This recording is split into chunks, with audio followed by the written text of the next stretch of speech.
Hi, welcome to the Monday Night Book Club, and we were talking about The Upside of Stress by Kelly McGonigal, a PhD in health psychology.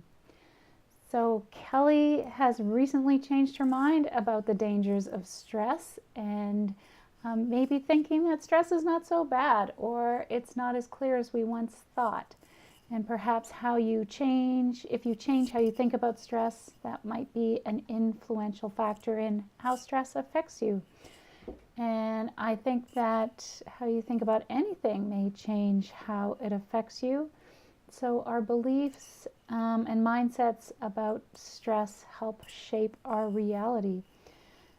And the effect that you expect, perhaps, is the effect that you get. So Kelly highlights 7 ways that stress may improve our health. Having stress is correlated with a lower risk of premature death. And that is compared to people who had no stress, people who had stress and thought it was bad for you, people who had stress and didn't think it was bad for them. So it's not that having no stress is correlated with premature death. It's viewing stress as bad as correlated with premature death, and having stress increases your risk or decreases your risk of premature stress. Stress also increases productions of brain neurons, keeps us alert, may improve our immune system if it's temporary, so a burst of stress, not chronic stress. Makes us more social. If we reach out and ask for help when we're under stress, it's good for us. And there's many benefits to having a strong social network when it comes to stress. Stress can improve our learning, memory, and connect with your instincts. So I don't think any of those things aren't true. I think that probably it depends on if the stress is chronic and if it's and how you view it make a big difference. And I think that reading this book may change how you think about stress. So one of the things, or a few of the things that I like about The Upside of Stress, it was a really interesting read. It's evidence-based, it's positive, and there's practical tips that can help people change their perception of stress and improve their own personal resiliency.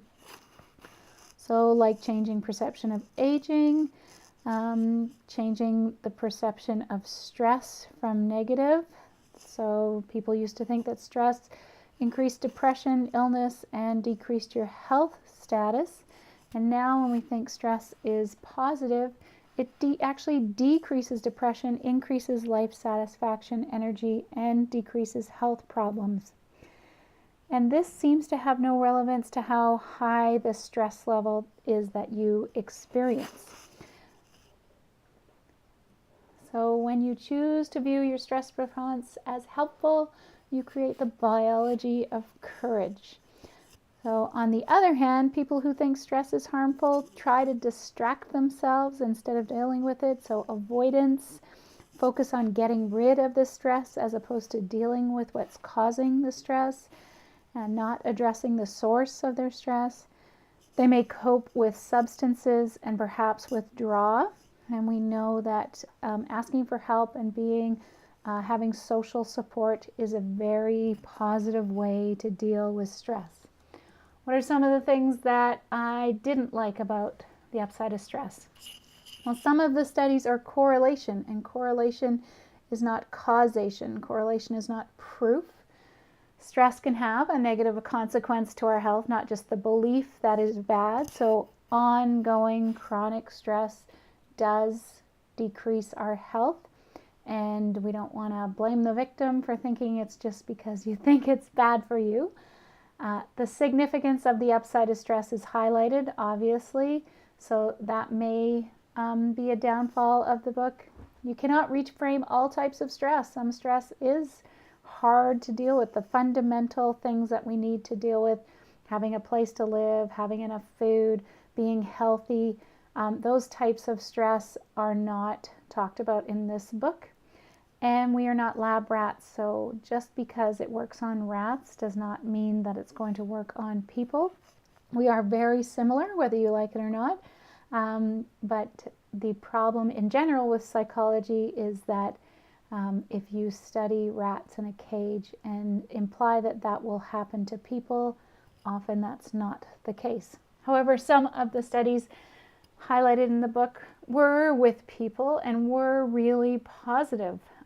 So there are not just studies about lab rats, there's studies about people, and they're quite entertaining.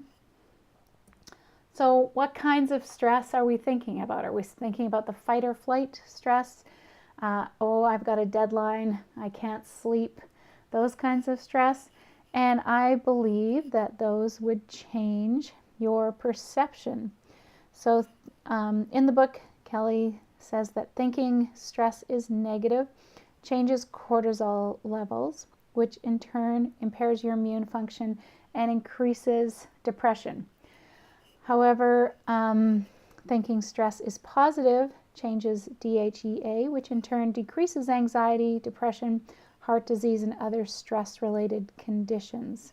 So the relationship of DHEA and cortisol is called a growth index, and this will help people thrive under stress. So I'd also be interested to know if these types of stress, especially the deadline, is that a self-imposed stress? Did you leave everything to the last minute? Or is it an externally imposed stress? So someone said, I need this now or yesterday. Obviously, all of those things will change how you view your stress level. So the theme of the book is to go after what creates meaning in your life and trust yourself that you can handle the stress.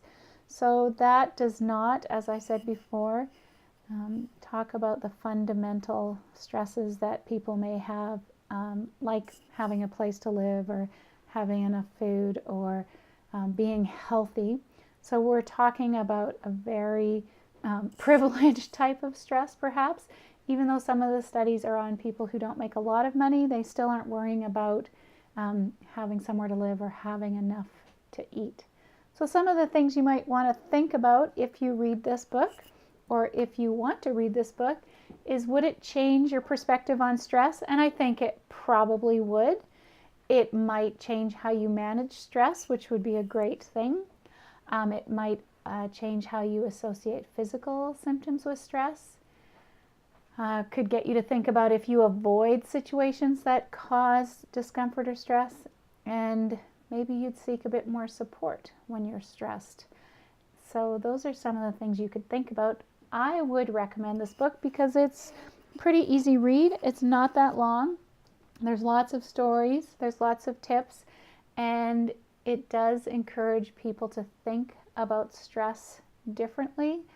And if you can deal with stressful life experiences and grow from those stressful life experiences so that you build upon them and new experiences will not be as stressful. So in the end, I would recommend reading The Upside of Stress. I think it's a good read. Or watch the TED Talk. Kelly's a really great speaker, so very entertaining. And I don't think there's anything wrong with challenging your thoughts about stress.